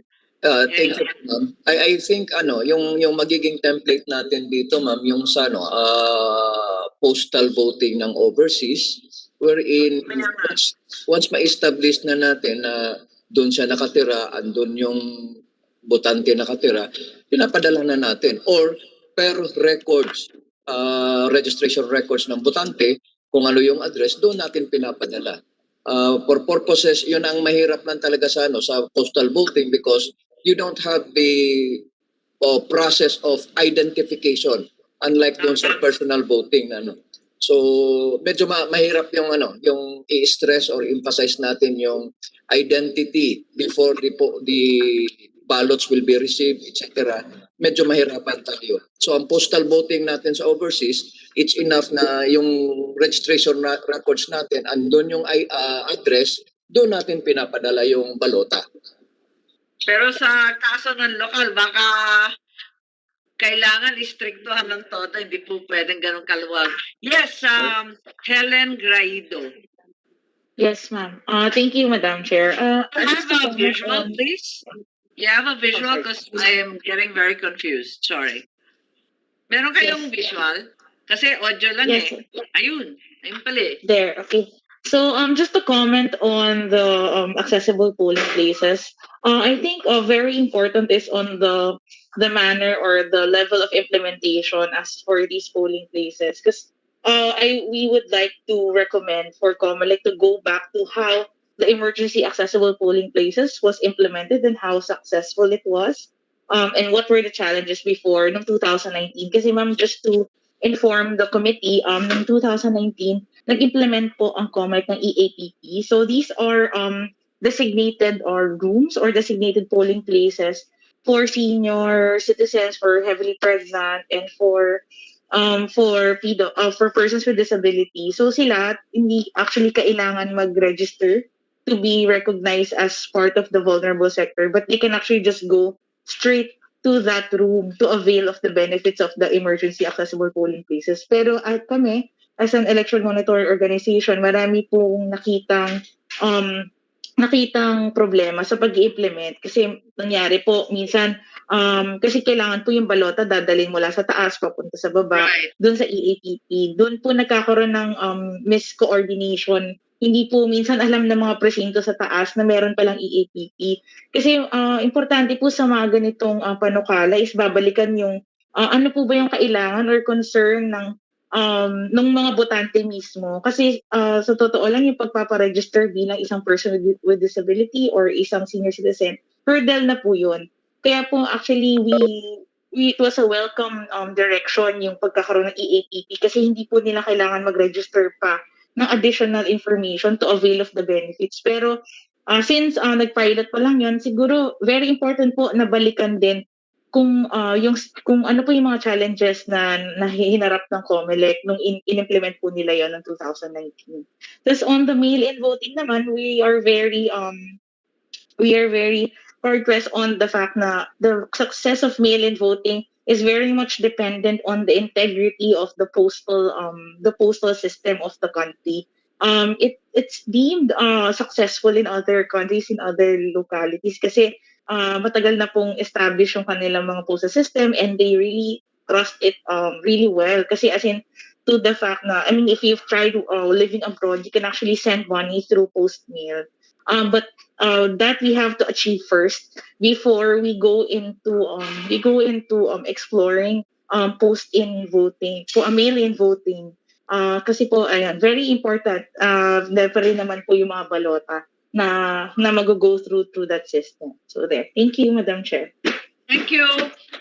But it's an Ilocano tradition to send pauwit through the mail. Sa totoo lang, naglalagay sila ng mga dollar nakaipit. As you said, we're not certain that it's always received at the other end, but we've certainly tried it. Thank you very much. Is there any other comment? Maybe Comelec can answer with regard to the question of implementation. Kasi kung minsan we're full of good intentions nga, pero sa enforcement, sa implementation, talagang nagkukulang tayo. And she made reference to the 2019 emergency polling places.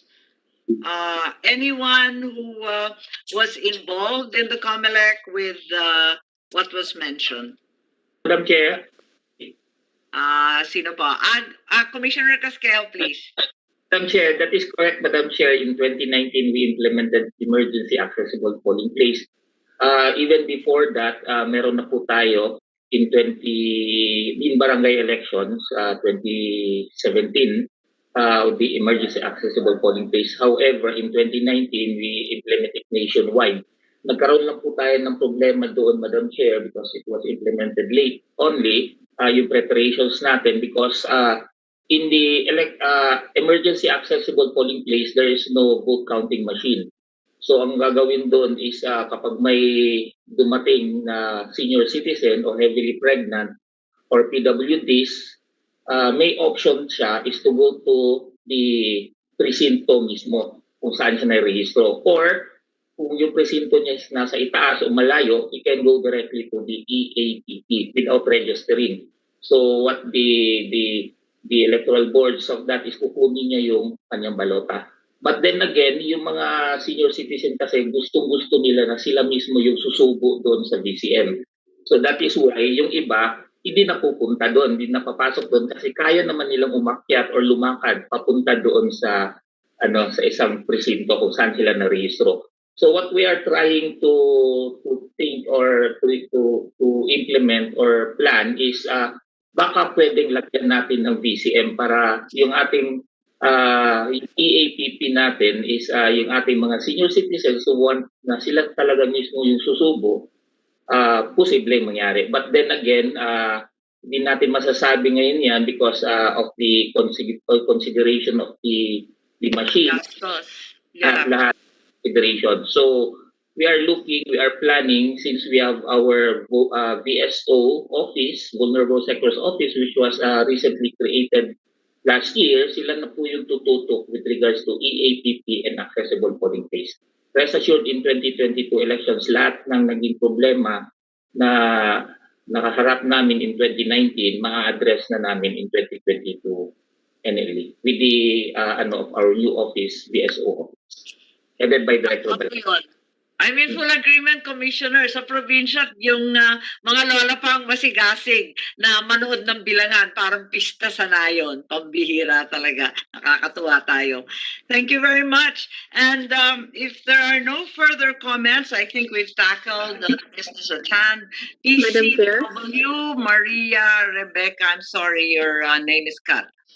Yes, Madam Chair, thank you very much for the recognition. We would just like to comment on the the Senate bills on the accessible polling places, as mentioned a while ago. In the implementation of the emergency accessible polling places in 2019, they have already included heavily pregnant women. And so the Commission wishes that this also be institutionalized in the form of a law for the pregnant women to also be included. But in here, we are proposing to also include not just the heavily pregnant women, because in the Comelec resolution, they are including heavily pregnant women or those who are at least 6 months on the family way. We at the Commission are recommending to include all pregnant women, especially those who could present certificates from their physicians that they, even if they are in their first trimester, that they are having a delicate pregnancy, that they be allowed to access accessible polling places. So that is for the Commission. Yes, with all due respect to the Commission, I think obstetricians have now determined that every pregnancy is in fact high risk from the outset. So a physician's referral letter indicating their status as pregnant should be sufficient, and there should be no need to explain that they have special morbidities or other risks. Yes, thank you very much, Madam Chair, for that recognition. Yes, okay. Mr. Paulo Sevilla, is that the correct name? I'm only reading from the screen. Madam Chair, on the part of Democracy Watch, Please unmute. is my audio coming in clear now? Very weakly, though.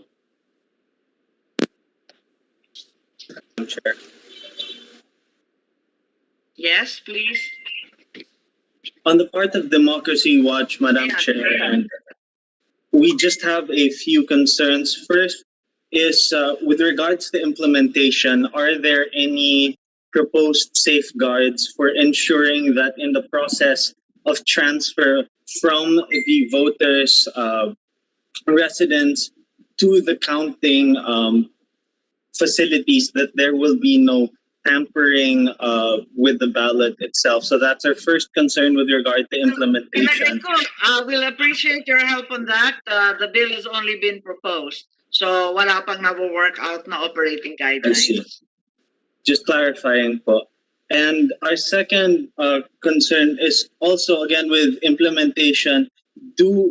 are there any proposed methods as of now for how such ballots will be counted? Is the tabulation method going to be the same? I think Or these are the same issues that Commissioner Casquejo just brought up. I see. Oo, kasi namumroblema nga sila kasi wala ngang BCM doon sa emergency accessible polling place. Pero yung mga lola na pumiglas na sila magsusubo sa machine. I see. Thank you for the recognition. Thank you very much. And if you have any suggestions, like you said, there's that sticky portion where you have to transfer the ballot from the emergency area to the actual precinct to stick it into the VCM. So there's always that nervousness and anxiety on everyone's part. Sige, if there are no other questions or manifestations, nakita ko yung NCIP nandito kasi kasama rin kayo doon sa mga remote places. Yes, would you like to say something or submit a position paper? Yes, NCIP, nagtaas ng kamay. Okay, Attorney. Okay. Good morning, ma'am. The NCIP fully supports and welcomes any legislation that would support, of course, the rights of the IPs to suffrage. As to the bills po, if it would be passed into law, we recommend that NCIP be made part of the technical working group to draft the implementing guidelines. We also support our good senators' recommendations earlier to the Comelec of bringing the polling places or yung satellite registrations closer to our communities. Kasi admittedly talaga, ang problem is logistics, especially for our communities who are living in far-flung areas. Nahirapan pa talaga sila mag-register and to vote. So it is our recommendation po sana sa Comelec na to consider na bringing these special polling places and satellite registration areas closer to our communities. And I believe po, Madam Chairman, there were already initiatives made by the Comelec in the 2016 national elections. There were pilot areas that were conducted in Mindoro, and I believe it was successful naman yung partnership ng Comelec with the NCIP in bringing these special polling places to our communities po. And we hope na the Comelec consider expanding this project to other communities po. And we will be submitting our special Only Mindoro? Can someone from Comelec reply? Yes, Director El, nasa Mindoro lang ninyo ginawa yung NCIP special IP polling place or na-expand na yan since 2016? Yes, ma'am. 2016, we pilot tested the special voting centers for Mindoro. And last 2019 national and local elections, we expanded it to Palawan, mga IPs natin sa Palawan, and as well as San Jose del Monte po. And we're looking at, for the 2022 national and local elections, we will be expanding these special voting centers intended for our IP brothers. Now, as far as registration is concerned, mayroon tayong special date targeting satellite registration. Mindoro and Palawan are just next door to each other. That's not much of an expansion. Mayroon tayong ma'am sa San Jose del Monte din, and we're looking at IPs communities natin na i-expand natin yung concept ng special voting centers in Mindanao and in other area. Lake Cebu, Cotabato, mayroon na rin tayo dyan, ma'am. Nag-pilot testing na rin tayo. Yeah, And we heard about that. Yes, ma'am, Lake Cebu. Sa Tiboli, ma'am, this is South Cotabato. That's right. Yeah, I'm very familiar, yes. Yes, ma'am. And wala kayo sa, pipitch in lang ako. Sa Northern Luzon, wala kayo sa Cordillera niyan. Yes, ma'am. We will be expanding our coverage as far as the establishment of special voting centers. So practically, ma'am, last 2019 national and local. Kasi for over diminishing na lang ang aming IP contingent. Samantalang nakikita naman namin yung mga IP dumarami. Pero pakonti ng pakonti yung registered voters, yung numbers who voted, kasi nga nahihirapan sila pumunta sa presinto. So dito sa registration pa lang ma'am, mayroon tayong mga special satellite registrations na isa-set ang mga election officers in areas na mayroon tayong mga IPs. These are special satellite registrations focused only in entertaining IPs natin doon sa mga barangay mismo, doon sa mga hinterlands mismo, ma'am.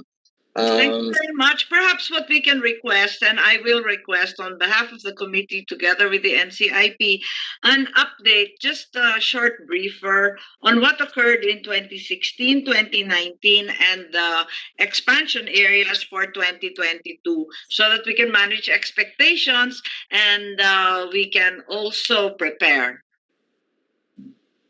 Yes po, ma'am. Sige, maraming salamat kasi interesado kami lahat dyan.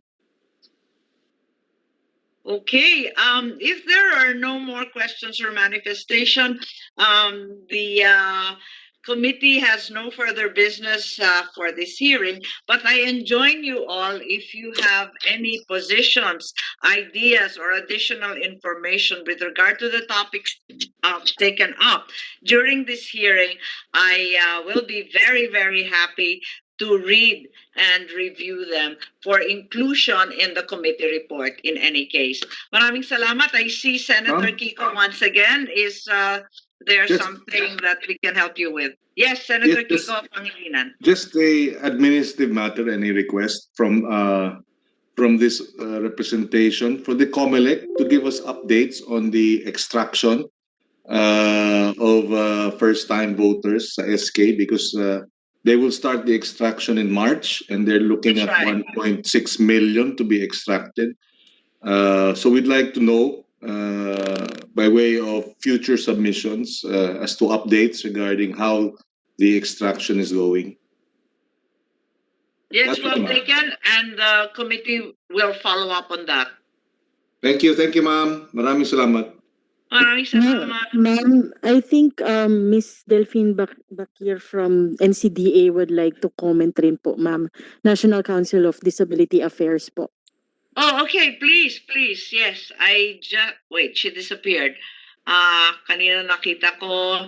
I'd like to recognize the National Council on Disabled. Disability Affairs po, ma'am. Sana yung sa differently able. Delphina Bakir, yes, please. Ikaw na, sir. Nag-raise lang ako, ma'am. Yes. Nawala po. Naririnig ninyo ako? Wala kayong visual, pero baka naman pwedeng magsalita.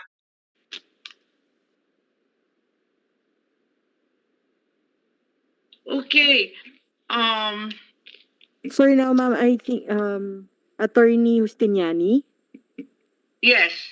Good afternoon, ma'am. Last comment, ma'am. For ideals, we support the passage of Senate Bills 1870 and 1866 on providing special voting arrangements for senior citizens, PWDs, as well as for pregnant women and indigenous people. But there are perceivable disadvantages in postal voting for consideration of this honorable committee later on when the bill is being further developed. For one, we see that fraud can be easily committed because of in distant voting, the likelihood of coercion is higher than when being done in the precinct.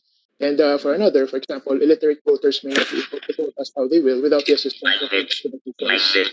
So perhaps there could be penal provisions that could punish the violation of the sanctity of voting by mail added in the pending bills.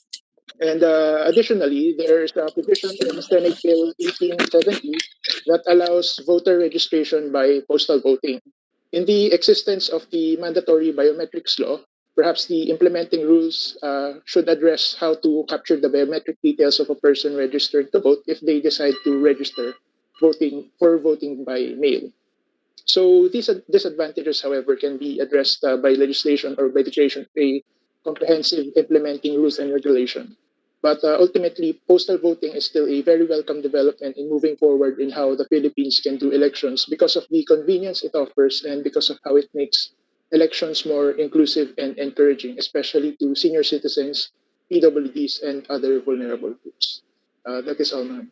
Thank you very much, Dondi. And if you will, please think about your suggestion on the biometric identification and safeguards, because I believe that that's an interesting area of security. Kung meron kayong position now or later on, please, we'd be very, very happy to review it. I think the NCDA is now able to communicate. I'd like to recognize Mr. Executive Director Rojas, please. Thank you very much, Madam Chair, and good morning to everyone. NCDA would like to manifest our full support to these bills, the bills that were discussed, because they promote the rights of persons with disabilities, particularly the right to or political rights. And we particularly uh, focus on the accessibility of the polling places, not only on the structural uh, accessibility, but also on the communications part. May mga deaf tayo pupunta. I think that we can also provide reasonable accommodation to them. Kasi po kung hindi po nila naiintindihan yung nangyayari, hindi nila naririnig, ay nade-deprive din po rin sila ng rights nila. It's very easy actually. Small pen and paper would do na hindi na po kailangan ng talagang dedicated na mga sign language interpreter na which we practically do not have nationwide. Hindi po ganun karami kasi yan eh. Kaya po yung reasonable accommodation po is very important para po sa mga may kabansanan aside from the structural na mga accessibility na kinakailangan natin, like for example yung mga rampa o yung mga accessible polling places sa ground floor. Yun lang po, Madam Chair. We will send also our position paper later pagkatapos po nito. Thank you, Madam Chair. Thank you sa lahat po ng ating mga honorable senators. Thank you very much, and I'm hopeful that we will be able to address these issues. Thank you very much, Engineer Rojas, for your continued support and participation. Sige po. Teka, I think I just have time for a very quick comment from Helen Graido. Ikaw ba yung nagtaas ng kamay? Yes, Madam Chair. Yes, just to wrap up. From our end, as an election monitoring organization, we actually welcome the direction that this inquiry from Senator Kiko Pangilinan is going. And this is evidence that Comelec is wanting to assure the safety of all its stakeholders, all the election stakeholders, including the voters, the candidates, their supporters, and the political parties. But now we would want to put forward the importance that should be placed on communications and transparency on the preparations that are being conducted by the commission as managers of elections. And we also put forward the importance on making sure na yung mga preparations po natin are products of consultations of those who are actually experts on these matters. That would include public health experts po natin, even technology experts and election law experts, para po yung mga lalabas po na mga policies are well-rounded po. And hopefully by communicating we can communicate these safeguards, these steps through a list of mga steps na gagawin po ng commission. That could be in the form of a code of conduct that would cover all electoral periods within the electoral cycle. So that would be all, Madam Chair. Thank you so much. Okay.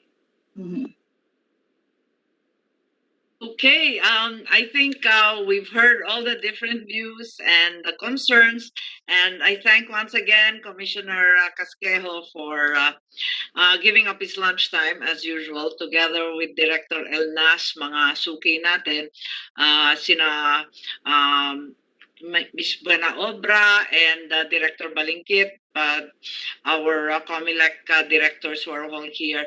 Maraming salamat po, and I'm hopeful that we can come up with good laws and guidelines that will actually expedite instead of hamper the exercise of our right to vote, even in the time of the pandemic. Thank you very much, and this hearing is thereby suspended. Thank you, ma'am. Thank you, ma'am. Salamat mga Thank you, Madam suki. Chair. Naku, walang